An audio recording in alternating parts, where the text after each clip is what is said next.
तीन भुवन में सार, वीतराग विज्ञानता। शिव स्वरूप शिवकार, नमहु त्रियोग संहारी के। जजमेंट आप सभी को। जिस तरह हमारी दोपहर की कक्षा में हम इस विषम काल में, इस कोरोना वायरस से पीड़ित समय में अपने आप को धैर्य बढ़ाने के लिए, अपने परिणामों में धीरता लाने के लिए, अपने को शांत अनुभव करने के लिए सांत्वनाष्टक के माध्यम से स्वाध्याय कर रहे हैं। और इस रचना को आदरणीय बड़े पंडित जी साहब ने लिखा है और उन्हीं की इस रचना को आधार बनाकर हम आज की चर्चा करेंगे। और इसमें हमारे 2 अष्टक पूरे हो चुके हैं। आज हम तीसरे अष्टक पर बात करेंगे। तो आइए पहले हम इन दोनों अष्टक का पाठ करते हैं। आप सब भी मेरे साथ पढ़ सकते हैं। शांत चित्त हो, निर्विकल्प हो, आत्मन निज में तृप्त रहो। व्यग्र न हो, क्षुब्ध न हो, चिदानंद रस सहज पियो। स्वयं स्वयं में सर्व वस्तुएं सदा परिणमित होती हैं। इष्ट अनिष्ट न कोई जग में, व्यर्थ कल्पना झूठी है। धीर वीर हो, मोह भाव तज, आत्म अनुभव किया करो। व्यग्र न हो, क्षुब्ध न हो, चिदानंद रस सहज पियो। देखो प्रभु के ज्ञान माही सब, लोकालोक झलकता है। फिर भी सहज मग्न अपने में, लेश नहीं आकुलता है। सच्चे भक्त बनो, प्रभुवर के ही पथ का अनुसरण करो। व्यग्र न हो, क्षुब्ध न हो, चिदानंद रस सहज पियो। अब तीसरा अष्टक जिस पर आज हमें चर्चा करनी है। देखो मुनि राजों पर भी कैसे कैसे उपसर्ग हुए। धन्य धन्य वे साधु साहसी, आराधन से नहीं चिगे। उनको निज आदर्श बनाओ, और में समता भाव धरो। व्यग्र न हो, क्षुब्ध न हो, चिदानंद रस सहज पियो। देखिए यहाँ तीसरे अष्टक में पंडित साहब ने हमें क्या संदेश दिया है, क्या शिक्षा के माध्यम से हमें समझाना चाह रहे हैं कि देखो मुनिराजों पर भी कैसे कैसे उपसर्ग हुए। धन्य धन्य वे साधु साहसी, आराधन से नहीं छिके। कि हमारे वीतरागी भगवान ने जो उपदेश दिया, जो जिनवाणी के रहस्य को समझाया, गणधर महाराज ने उसे 4 भागों में विभाजित किया, जो 4 अनुयोगों के नाम से सर्वविदित है। प्रथमानुयोग, कर्णानुयोग, चरणानुयोग और द्रव्यानुयोग। तो प्रथमानुयोग में वो सभी मुनराजों के बारे में उन सभी ज्ञानी पुरुष धर्मात्माओं के कथानकों से हमें ये समझाया है कि हम कैसे वीतरागी मार्ग के पथिक बने, कैसे उपसर्ग के काल को हम भी सहन करें, कैसे हम समता भाव धारण करें, कैसे हम इस विषम परिस्थिति में अधीर ना होकर निर्दोष मार्ग में प्रवर्तन करें, अपने परिणामों में समता भाव रखें, अपने परिणामों को विपरीत परिस्थिति आने पर विचलित ना होने दें। ऐसे हमें मुनराजों के कथानक प्रथमान योग में कई देखने को मिलते हैं। जैसे कुछ एक उदाहरण मैं आपको बताती हूँ। जैसे यशोधर मुनराज था, जिन पर 3 दिन उपसर्ग रहा। राजा शैणिक ने जिनके गले में मरा हुआ सर्प डाल दिया, और मुनराज समता भावी जो उस उपसर्ग के काल में अपने अंतर में चले गए और अपने को मात्र जाननहार स्वभावी शरीर से भिन्न अनुभव करते रहे। ऐसे ही गजकुमार मुनराज, जिनके ऊपर उन्हीं के ससुर ने जलती हुई सिगड़ी रख दी, किससे? बैर भाव से, कि मेरी बेटी को छोड़कर ये निर्ग्रंथ मुनि कैसे हो गया। ऐसे मुनराजों पर सुकुमार मुनराज को शालिनी भक्षण करती रही। और बात करें सनत कुमार मुनराज की, जिनके शरीर में 700 वर्ष तक कोढ़ रहा। अब आप बताइए, इन मुनराजों पर जो उपसर्ग हुए, 5 पांडव मुनराज, जिन्हें जलते जलते लोहे के गर्म आभूषण पहनाए गए। ऐसे ही हम अगर सतियों की बात करें तो आप किस सती का नाम लें? चंदनवाला का लो, तो कहाँ कहाँ किन किन विपरीत परिस्थितियों में रही वो। सेठानी ने उसको बंदी गृह में डाल दिया। अनंतमती की बात करें तो वेश्याओं के हाथों में बेच दिया गया। सीता की बात करें तो गर्भवती अवस्था में जंगल में छुड़वा दिया गया। अंजना की बात करें तो शील पे कलंक लगा के सास ने घर से निकाल दिया। सती मनोरमा की बात करें तो सास ने कलंक लगाया। अब आप बताइए, इन सतियों ने कभी भी इतना सब उपसर्ग होने पर, उन मुनराजों ने इतना उपसर्ग होने पर भी जो उपसर्ग करता है उनको भी अभयदान दिया, है ना। अपने मुंडा सदैव आशीर्वाद में क्या देते हैं कि सद्धर्म वृद्धि रस्तु, या निर्भय भवा, कि सभी जीव निर्भय रहें, किसी को कोई भय ना सताए। इसलिए हमें समय निकालकर प्रथमान योग का अवश्य अभ्यास करना चाहिए। ये प्रत्येक गृहस्थ का कर्तव्य है। उसके पीछे बहुत बड़ा लॉजिक है। वो इसलिए क्योंकि हमारा शयोपशम इतना अधिक नहीं है कि हम जनागम की बहुत गूढ़ रहस्य बातों को समझ सकें। जैसे कर्णान योग की बात करें तो उसमें इतनी सारी प्रमाण में, संख्या में जगत की लोक की स्थिति बताई जाती है जो हमें सहजगम में नहीं हो पाती। यदि हम द्रव्यान योग की बात करें तो हमारे आचार्य भगवंत हमें शरीर से भिन्न आत्मा बतलाते हैं, परंतु वह भी हमें उतनी स्वीकार नहीं हो पाती, क्योंकि वह आत्मा की हमें प्रतीति ना होने के कारण हमें वो स्वीकार नहीं हो पाती।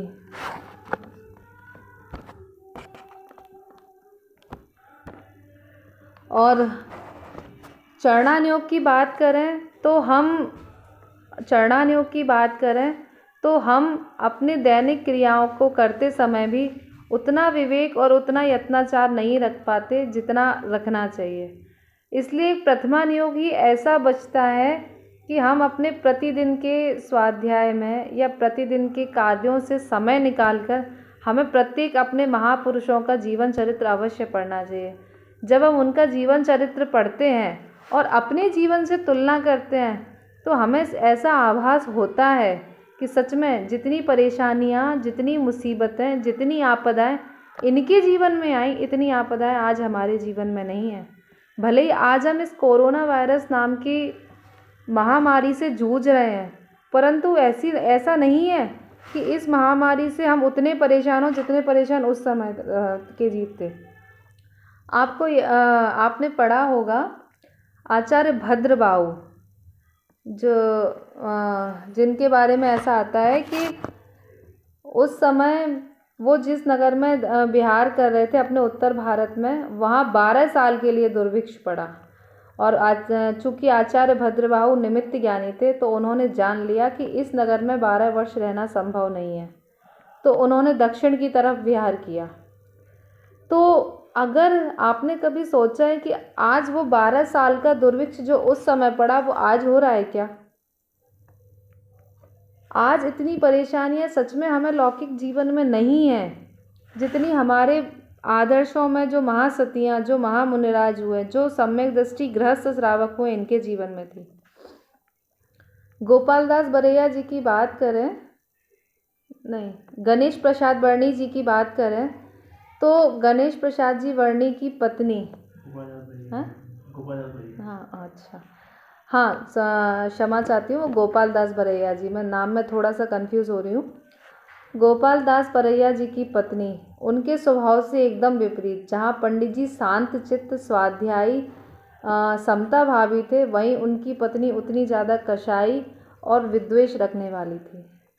एक बार पंडित जी स्वाध्याय करके जब घर लौटे, उनकी पत्नी को हुक्का पीने की आदत थी, तो पंडित जी चुपचाप उनके लिए हुक्का भर के रख जाते थे, उसके बाद स्वाध्याय कराने जाते थे। एक बार पंडित जी कदाचित हुक्का भरना भूल गए और स्वाध्याय कराने चले गए, और जब वो स्वाध्याय करा के वापस आए तो भयंकर कड़ाके की ठंड के दिन थे, और उनकी पत्नी ने गुस्से में आकर एक बाल्टी ठंडा पानी उनके ऊपर डाल दिया। लेकिन इतना भी होने पर पंडित जी को तनिक भी क्रोध नहीं आया, और पंडित जी बोले कि रोज़ तो तुम गरजती थी, आज बरस भी गई। मतलब पंडित जी कभी भी उनको ऐसा अपने विरुद्ध नहीं समझते थे। यही तो सम्यक दृष्टि जीवों की और ज्ञानी जनों की पहचान होती है कि सामने वाला कितना भी प्रतिकूल परिणमन करे, कितना भी विपरीत हो, फिर भी उसे अपना हितैषी ही मानकर उसका भला ही चाहते हैं। चंदन वाला को जिस सेठानी ने इतना परेशान किया, इतना उन्हें पीड़ा और कष्ट पहुँचाए, जब वो उस पीड़ा से, उस असाता वेदनी कर्म से मुक्त हुई, तो भी उन्होंने यही कहा कि हे माता, अगर तुमने मुझे इतनी पीड़ा नहीं पहुंचाई होती तो आज हम महावीर मुनिराज को आहारदान कैसे कराते। अगर तुमने मेरी ये दशा नहीं की होती तो आज मुनिराज की विधि कैसे मिलती। अब आप मुझे बताइए कि कितनी सहनशीलता होती होगी उनके परिणामों में, कितना धैर्य उनके परिणामों में होता होगा कि जो जीव उन्हें कष्ट पहुंचा रहा है, जो जीव उनसे द्वेष कर रहा है, जो जीव उन्हें विपरीत वचन कह रहा है, उसके प्रति भी वो कितना सहज और शांत रहते हैं। अगर हम सच में इनका चरित्र पढ़ें और इनको अपने जीवन का आदर्श बनाएं तो हम सुखी हुए बिना नहीं रहेंगे। हमें भी बाहर में किसी का दोष नहीं दिखेगा, क्योंकि ज्ञानियों की वृत्ति दूसरों को दोष देखने की नहीं होती है, अपने दोष देखने की होती है। इसलिए यहाँ ये पंक्ति लिखी गई है कि हम भी इस बात का विचार करें कि देखो महामुनिराजों पर कैसे कैसे भारी उपसर्ग हुए। क्या कोई ऐसा पिता होगा जैसे मैना सुंदरी के पिता ने उनको कोड़ी श्रीपाल से ब्याह दिया? क्या आज के समय में कोई पिता अपनी पुत्री के साथ ऐसा कर सकता है जैसा उनके पिता ने किया? नहीं कर सकता। कितने से भी कितना कैसा भी पिता हो, भले वो उतना नहीं मतलब उतना खर्च ना कर पाए उसके विवाह इत्यादि कार्य पे, परंतु फिर भी यही चाहता है कि मेरी कन्या को रामचंद्र जैसा वर मिले, मेरी कन्या को धन धान्य से संपन्न परिवार मिले। यही भावना से वो अपनी बेटी किसी दूसरे घर में भेजने के लिए तैयार होता है। लेकिन फिर भी हम उन सतियों को जब जब स्मरण करें तो हमें ये बात आए और हम भी यही भावना भाएं कि हे माता, हे हमारे कुल को गौरवान्वित करने वाली महासतियाँ, आपने जैसे विपरीत परिस्थितियों में धैर्य रखा, ऐसा धैर्य मेरे जीवन में भी आए, ऐसी समता मेरे जीवन में भी आए, ऐसी शांति मेरे जीवन में भी आए। मैं भी ऐसे निर्दोष मार्ग की पथिक रहूं और आपके समान मैं भी जिनेंद्र भगवान पर मेरी श्रद्धा ऐसी अटूट रहे। यहाँ इस अष्टक में यही बात पंडित जी हमें समझा रहे हैं कि हम प्रतिमान योग का अभ्यास कर अपने परिणामों में समता ला सकते हैं। प्रतिमान योग में मात्र मनोरंजन की कहानियाँ नहीं हैं। जिनवाणी का कोई भी पेज मनोरंजन के लिए नहीं है। जिनवाणी हमारी माता है। माता अपने बच्चे को मनोरंजन का नहीं, उसके सम्यक संस्कार का रास्ता दिखाती है।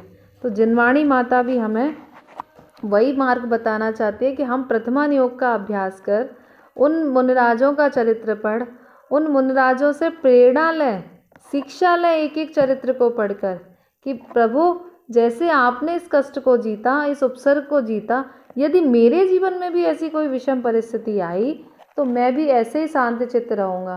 क्यों? क्योंकि आप मेरे आदर्श हैं। ऐसे भगवान को, ऐसे मुनिराज को, ऐसे सतियों को हमें अपने जीवन का आदर्श बनाना चाहिए। जैसे सीता जी ने कभी अपनी सास का दोष नहीं देखा, सीता जी ने कभी अपने पति का दोष नहीं देखा, ऐसे हम भी अपने पति का दोष ना देखें, हम भी अपनी सास को का दोष ना देखें, क्योंकि सारे कार्य वस्तु व्यवस्था में निश्चित है, निर्णीत है। जो कार्य जिसके निमित्त से जैसा होना होगा वो वैसा ही होगा। यदि मेरे कर्म का उदय ऐसा है कि सामने वाला दुर्वचन मुझसे कहेगा तो वो कहेगा ही कहेगा, आप उसे बदल नहीं सकते, क्योंकि कर्म की ऐसी ही व्यवस्था है। सर्वज्ञ भगवान के ज्ञान में ऐसा ही आया है। हम क्या कर सकते हैं कि हम उसके दुर्वचन को अपना ना माने। ठीक है, आपने कह दिया, परंतु मैंने तो लिया ही नहीं, और जो कहा वो शरीर से कहा, इस पर्याय से कहा, आत्मा से तो कोई दुर्वचन बोल ही नहीं सकता। 10 लक्षण पूजा में उत्तम क्षमा का जब हम अर्घ चढ़ाते हैं तब वहाँ ध्यानित राय जी ने ये बात लिखी है, पीड़े दुष्ट अनेक, बांध मार बहुविधि करे, धरिए क्षमा विवेक, कोप न कीजे पीतिमा। वहाँ भी ध्यानित राय जी हमसे यही कह रहे हैं कि पीड़े दुष्ट अनेक, कि यदि कोई दुष्ट चित्त वाला आपका शत्रु हो, आपका विरोधी हो, वो आपको पीड़ा पहुँचाए, आपको मारे पीटे कुछ भी करे, बांध दे, आपको कहीं पटक दे, फेंक दे, कुछ भी कर दे, तो भी क्या, धरिए क्षमा विवेक, कोप न कीजिए पीतिमा।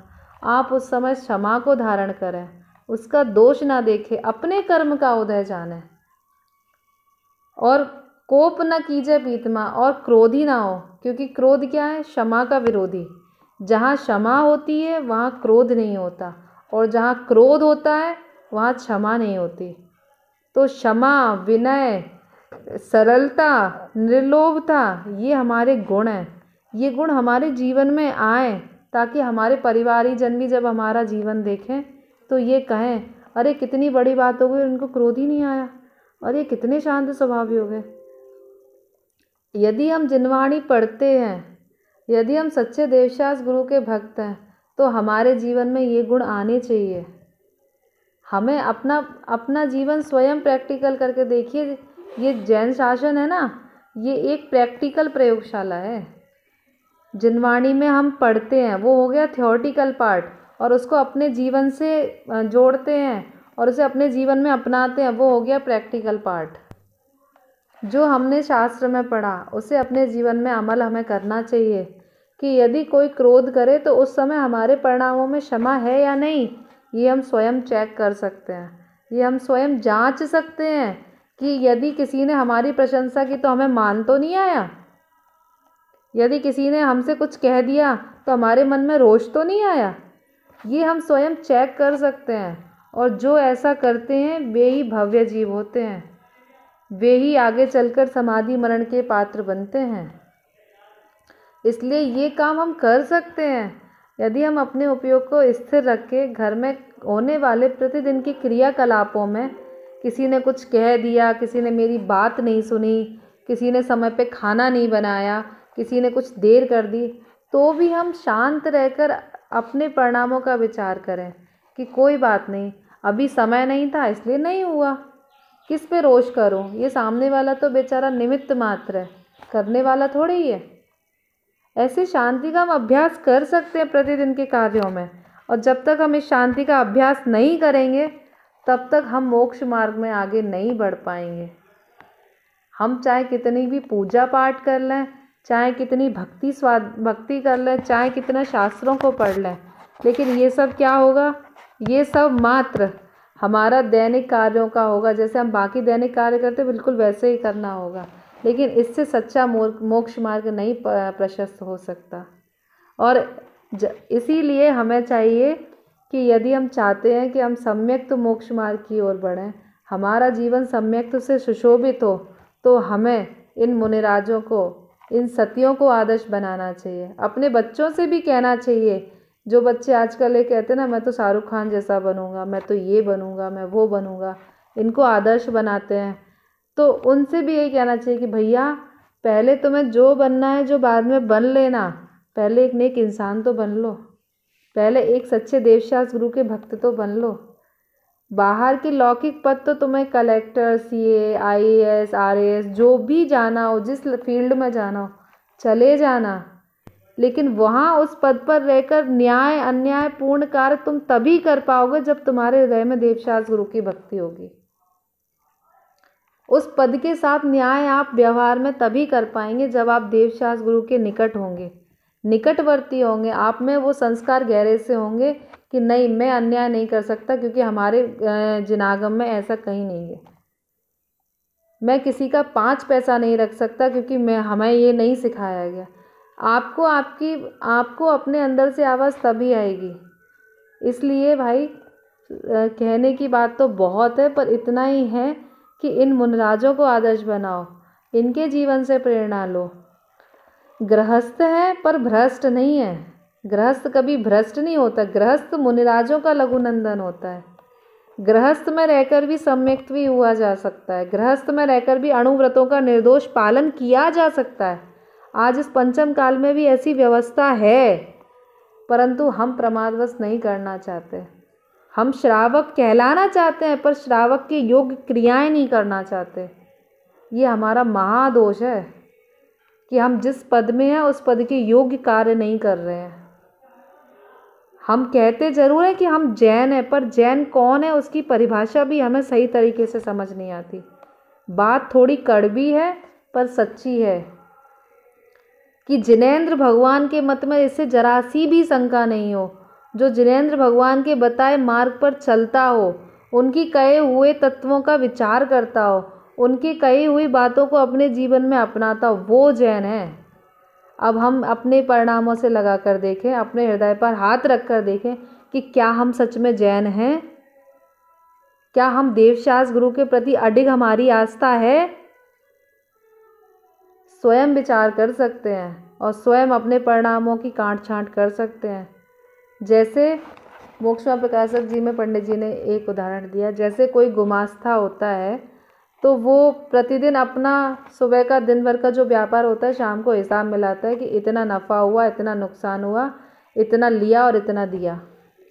तो क्या हम प्रतिदिन अपने परिणामों का मिलान नहीं कर सकते कि आज मेरे परिणामों में कितना गुस्सा आया, कितना द्वेष आया, कितना राग हुआ, कितना क्लेश हुआ, कितने विकल्प हुए और कौन कौन से शुभ भाव हुए, कौन से अशुभ भाव हुए।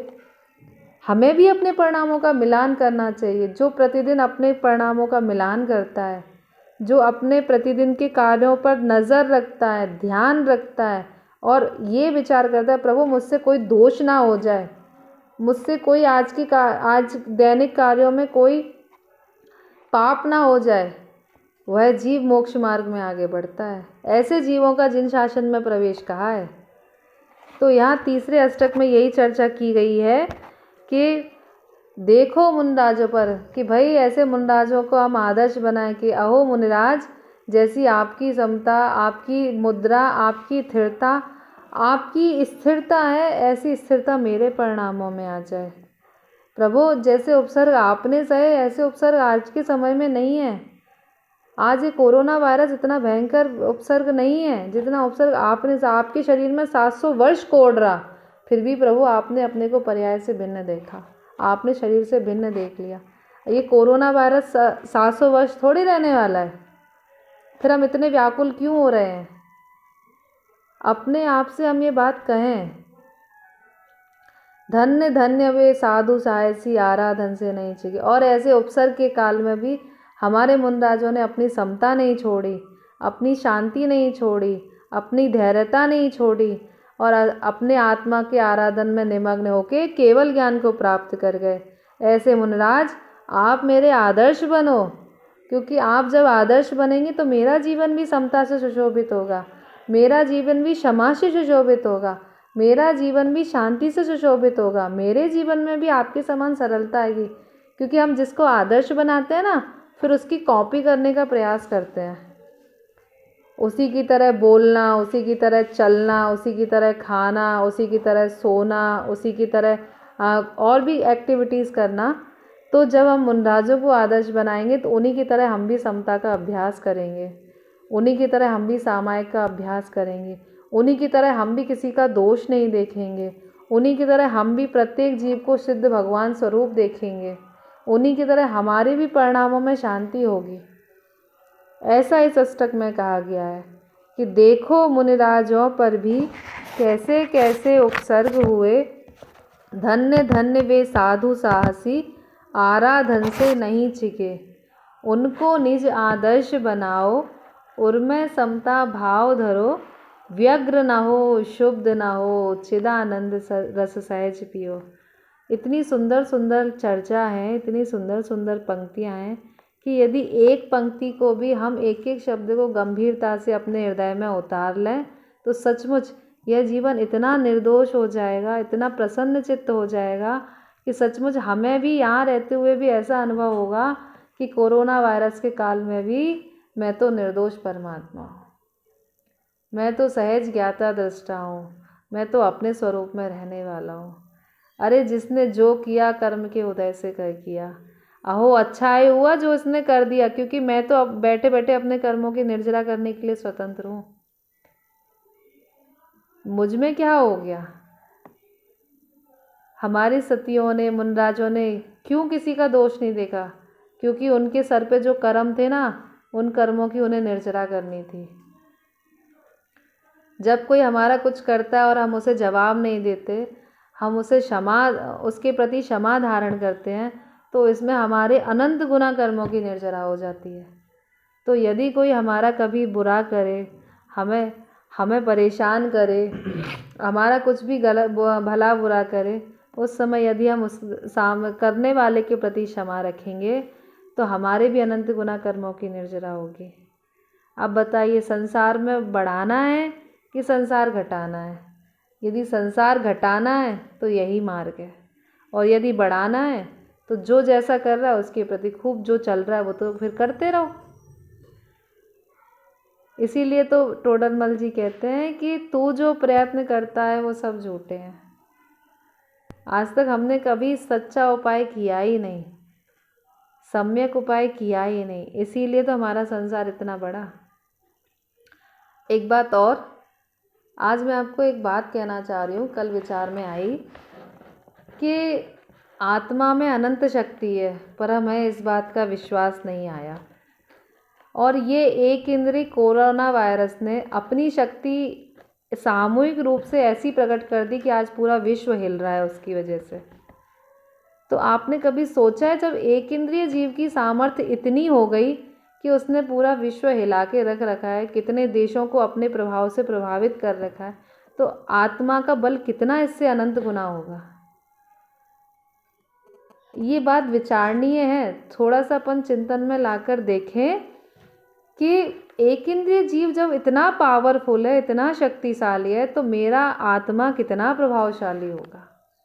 मेरे आत्मा की अनंत सामर्थ्य का तो क्या कहना, जिसमें प्रभुत्व, विभुत्व, सर्वज्ञत्व, सर्वदर्शित्व आदि अनेक शक्तियां हैं, तो मेरे आत्मा की महिमा का तो क्या कहना है। ऐसा विश्वास हमें लाना चाहिए इस परिस्थिति में, अपने आत्मा की महिमा बढ़ाना चाहिए कि कोरोना वायरस जब इतना इफ़ेक्टिव हो सकता है, इतना प्रभावशाली हो सकता है, तो मेरा आत्मा तो कितना प्रभावशाली है। एक एक गुण में, एक एक गुण आत्मा का अपना अस्तित्व लिए है। ज्ञान, दर्शन, वीर्य, सुख, बल, अनंत, ऐसी अनंत शक्तियों का धारी मेरा भगवान आत्मा। तो कोरोना वायरस से ज़्यादा प्रभावशाली मेरा भगवान आत्मा है, ज़्यादा वजनदार मेरा भगवान आत्मा है। तो यदि मैं अपने भगवान आत्मा का श्रद्धान करूं तो कोरोना वायरस मुझे छू भी नहीं पाएगा, कोरोना वायरस मुझे नहीं डरा पाएगा, कोरोना वायरस मेरा कुछ बिगाड़ नहीं पाएगा, कोरोना वायरस मुझ में प्रवेश नहीं कर पाएगा, कोरोना वायरस मुझे दूर से ही मेरे नज़दीक आने से घबराएगा। ऐसा बल आता है, ऐसी ऐसी प्रसन्नता चेहरे पर आती है, ऐसा तेज चेहरे पर आता है। तो आप सभी भी इस बात का अभ्यास अवश्य करें।